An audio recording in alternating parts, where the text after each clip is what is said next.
নমস্কার বন্ধুরা, বন্দনা রান্নাঘরে আপনাদেরকে স্বাগত জানাই। আজ আমি আপনাদের সাথে ফুলকপির পরোটা তৈরির রেসিপি শেয়ার করছি। সকালের জলখাবারে বা নাস্তায় ফুলকপির পরোটা আপনারা তৈরি করতে পারেন। এছাড়াও রাতের ডিনারেও ফুলকপির পরোটা আপনারা বানিয়ে নিতে পারেন। এই ফুলকপির পরোটার সাথে কোনো রকম তরকারির প্রয়োজন হয় না, এটা এমনি খাওয়া যায়।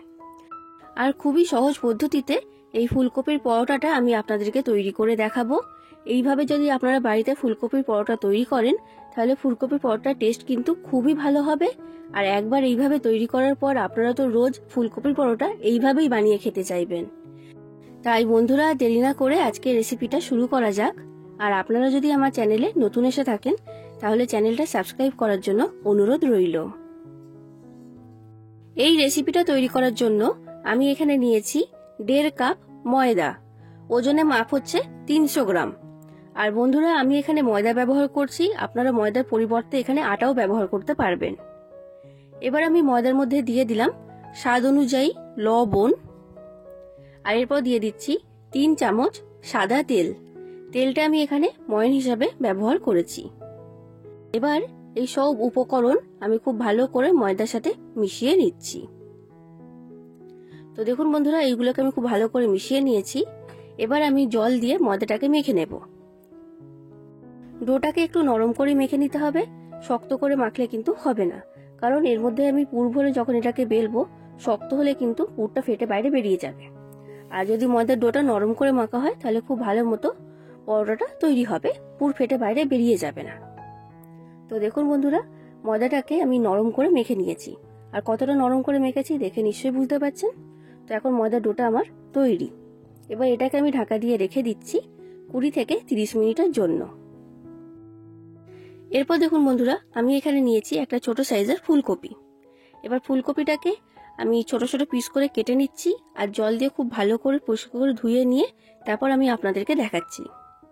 দেখুন বন্ধুরা, ফুলকপিটাকে আমি কেটে নিয়েছি আর জল দিয়ে খুব ভালো করে পরিষ্কার করে ধুয়ে নিয়েছি। এবার এই ফুলকপিগুলোকে আমি একটা গ্রেটারের সাহায্যে গ্রেট করে নিচ্ছি।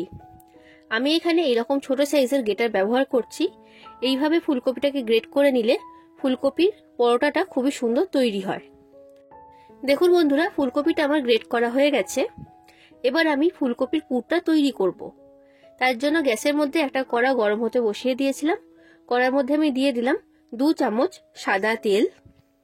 তেলটা এখন খুব ভালো মতো গরম হয়ে গেছে। এবার এর মধ্যে আমি দিয়ে দিচ্ছি ছোট চামচে 1/2 চামচ গোটা জিরে। আর এরপর দিয়ে দিলাম 2টো কাঁচা লঙ্কা কুচি। এরপর আমি এর মধ্যে দিয়ে দিচ্ছি গ্রেট করে রাখা ফুলকপি। এবার গ্যাসের ফ্লেমটা মিডিয়াম ফ্লেমে রেখে এই ফুলকপিটাকে 1 থেকে 2 মিনিটের মতো আমি একটু ভেজে নেব। এইভাবে যদি ফুলকপিটাকে আগে ভেজে নেওয়া হয় তাহলে ফুলকপির যে কাঁচা গন্ধ আছে সেটা চলে যাবে। তো দেখুন বন্ধুরা, 2 মিনিটের মতো আমি ভেজে নিয়েছি। এবার আমি এর মধ্যে দিয়ে দিচ্ছি কিছু মশলা। সবার প্রথমে দিয়ে দিলাম সামান্য পরিমাণ হিং। হিং যদি আপনাদের কাছে থাকে তাহলে অবশ্যই ব্যবহার করবেন, আর যদি না থাকে তাহলে এটা স্কিপ করে যাবেন। এরপর দিয়ে দিচ্ছি সামান্য পরিমাণ হলুদের গুঁড়ো। এরপর দিচ্ছি লঙ্কার গুঁড়ো। আপনারা যতটা ঝাল খেতে পছন্দ করেন সেই অনুযায়ী এখানে দিয়ে দেবেন। এরপর দিলাম ছোট চামচের 1/2 চামচের মতো জিরে গুঁড়ো। এরপর দিচ্ছি 1/2 চামচ ধনে গুঁড়ো। আর এরপর দিয়ে দিলাম লবণ স্বাদ অনুযায়ী। আর এরপর দিয়ে দিচ্ছি চিনি। আমি এখানে ছোট চামচের 1/2 চামচের মতো চিনি দিয়েছি। আর এরপর দিয়ে দিচ্ছি 1 চামচের মতো আমচুর পাউডার। আমচুর পাউডার দিলে পুরো টেস্টটা খুবই ভালো হয়, তো সেই কারণে আমি ব্যবহার করেছি। এবার আমি মশলাগুলোকে ফুলকপির সাথে খুব ভালো করে মিশিয়ে নিচ্ছি। আর গ্যাসের ফ্লেমটা মিডিয়াম ফ্লেমে রেখে মশলার সাথে ফুলকপিটাকে খুব ভালো করে 2 থেকে 3 মিনিট কষিয়ে নিতে হবে। আর বন্ধুরা, এখানে কিন্তু আপনারা জল ব্যবহার করবেন না, জল ছাড়াই ফুলকপিটাকে কষিয়ে নেবেন, দেখবেন খুব সুন্দর পুরটা তৈরি হবে। তো দেখুন বন্ধুরা, মিডিয়াম ফ্লেমে রেখে 3 মিনিট আমি খুব ভালো করে কষিয়ে নিয়েছি। এবার আমি এর মধ্যে দিয়ে দিচ্ছি সামান্য পরিমাণ শাহি গরম মশলা। আর এরপর দিয়ে দিলাম ধনেপাতা কুচি। এবার গরম মশলা ধনেপাতাটাকে খুব ভালো করে মিশিয়ে নিলাম। ফুলকপির পুরটা এখন আমার তৈরি করা হয়ে গেছে। এবার এই পুরটাকে একটা পাত্রের মধ্যে তুলে আমি ঠান্ডা হওয়ার জন্য সরিয়ে রেখে দেব। এরপর দেখুন বন্ধুরা, আমি এখানে যে ময়দা ডোটা আগে তৈরি করে রেখে দিয়েছিলাম সেই ডোটা আমি নিয়ে নিয়েছি। এবার এই ডোয়ের মধ্যে থেকে আমি লেচি কেটে নেব। এখানে যে লেচিগুলো কাটতে হবে সেগুলো কিন্তু একটু বড় সাইজে করে কাটতে হবে, খুব বেশি ছোট করে কাটলে কিন্তু হবে না। তো দেখুন বন্ধুরা, আমি এখানে মোট 6টা লেচি কেটে নিয়েছি আর এইরকম বড় সাইজের করেই আমি লেচিগুলোকে কেটেছি। এবার আমি এর মধ্যে থেকে একটা লেচি নিয়ে নিলাম আর বাদবাকিগুলোকে ঢাকা দিয়ে আমি সরিয়ে রেখে দিচ্ছি। এবার এই লেচিটাকে আমি বেলে নেব। বেলার জন্য আমি এখানে শুকনো ময়দা ব্যবহার করছি। আর এই লেচিটাকে খুব বেশি বড় করে বেলার প্রয়োজন নেই, লুচির যেমন সাইজ হয় ঠিক সেই রকম সাইজের করে বেলে নিতে হবে। তো লেচিটাকে আমি লুচির মতো সাইজ করে বেলে নিয়েছি। এবার আমি এর মধ্যে দিয়ে দিচ্ছি ফুলকপির পুর। আর এই পুরটা সম্পূর্ণ ঠান্ডা হয়ে যাবার পরই এখানে ব্যবহার করতে হবে, গরম থাকা অবস্থায় পুরটা ব্যবহার করা যাবে না। এবার এই ফুলকপির পুরটা আমি 2 থেকে 3 চামচের মতো এর মধ্যে দিয়ে দিলাম। এবার এই ধারগুলোকে এইভাবে মুড়ে মুড়ে মুখটাকে বন্ধ করে দিতে হবে। মুখটাকে খুব ভালো করে বন্ধ করতে হবে, নাহলে পুরটা বাইরে বেরিয়ে আসবে। তো দেখুন বন্ধুরা, খুব ভালো করে মুখটাকে আমি বন্ধ করে দিয়েছি। এবার এটাকে আমি বেলে নেব। আর প্রথমে হাত দিয়ে চেপে চেপে একটু বড় সাইজের করে নেবেন, তাহলে দেখবেন এটা বেলার সময় পুরটা ফেটে বাইরে বেরিয়ে যাবে না। এবার আমি শুকনো ময়দা দিয়ে এটাকে বড় করে বেলে নিচ্ছি।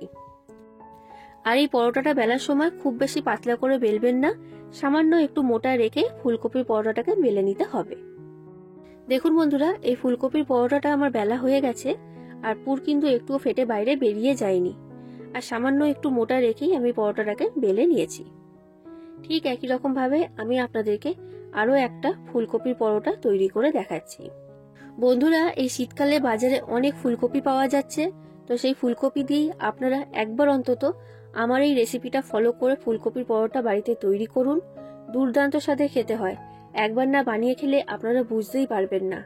আর এটা একবার তৈরি করে খাবার পর আপনারা কিন্তু রোজ বানিয়ে খেতে চাইবেন, এটা এতটাই টেস্টি তৈরি হয়। তো দেখুন বন্ধুরা, ঠিক একই রকম ভাবে আমি এই ফুলকপির পরোটাটাকেও বেলে নিয়েছি। এবার আমি ফুলকপির পরোটাগুলোকে ভেজে নেব। তার জন্য গ্যাসের মধ্যে একটা ফ্রাই প্যান আমি গরম হতে বসিয়ে দিয়েছিলাম। ফ্রাই প্যানটা খুব ভালো মতো গরম হয়ে গেছে। এবার গ্যাসের ফ্লেমটা কমিয়ে আমি মিডিয়াম ফ্লেমে করে দিলাম। এবার ফ্রাই প্যানের মধ্যে আমি একটা পরোটা দিয়ে দিয়েছি। এবার এই পরোটাটাকে প্রথমে দুটো সাইড খুব ভালো করে সেঁকে নিতে হবে। আর গ্যাসের ফ্লেমটা মিডিয়াম ফ্লেমে রেখেই এই পরোটাটাকে ভাজতে হবে। তো দেখুন বন্ধুরা, দুটো সাইড আমি উল্টে পাল্টে খুব ভালো করে সেঁকে নিয়েছি। এবার আমি এর মধ্যে দিয়ে দিচ্ছি সাদা তেল। তো দেখুন বন্ধুরা, এই ফুলকপির পরোটাটা একদম বলের মতো ফুলে উঠেছে। এবার এই পরোটাটাকে উল্টে পাল্টে আমি দুটো সাইড লাল লাল করে আর একটু মুচমুচে করে ভেজে নিচ্ছি। তো দেখুন বন্ধুরা, এই ফুলকপির পরোটাটা আমার ভাজা হয়ে গেছে। এবার এটাকে আমি তুলে নিলাম। আর ঠিক একই রকম ভাবে আমি বাদ বাকি সব ফুলকপির পরোটাগুলোকে ভেজে নেব। বন্ধুরা, রেসিপিটা যদি আপনাদের ভালো লাগে তাহলে অবশ্যই একটা লাইক করে দেবেন, যতটা সম্ভব ততটা শেয়ার করে দেবেন, আর কমেন্ট করে অবশ্যই জানাবেন রেসিপিটা আপনাদের কেমন লেগেছে। আর আমার চ্যানেলে যদি নতুন এসে থাকেন তাহলে চ্যানেলটাকে অবশ্যই সাবস্ক্রাইব করে দেবেন। তো দেখুন বন্ধুরা, ঠিক একই রকম ভাবে আমি এখানে সব ফুলকপির পরোটাগুলোকে তৈরি করে নিয়েছি। এবার ফুলকপির পরোটাটা ভেতর থেকে কেমন তৈরি হয়েছে সেটাও আমি আপনাদেরকে দেখিয়ে দিচ্ছি। তাহলে বন্ধুরা, আপনারাও বাড়িতে এইভাবে ফুলকপির পরোটা তৈরি করুন। আশা করছি আপনাদের সকলের রেসিপিটা খুবই ভালো লেগেছে। আজ আসি বন্ধুরা, আবার দেখা হবে অন্য কোনো দিন অন্য কোনো রেসিপির সাথে। ধন্যবাদ।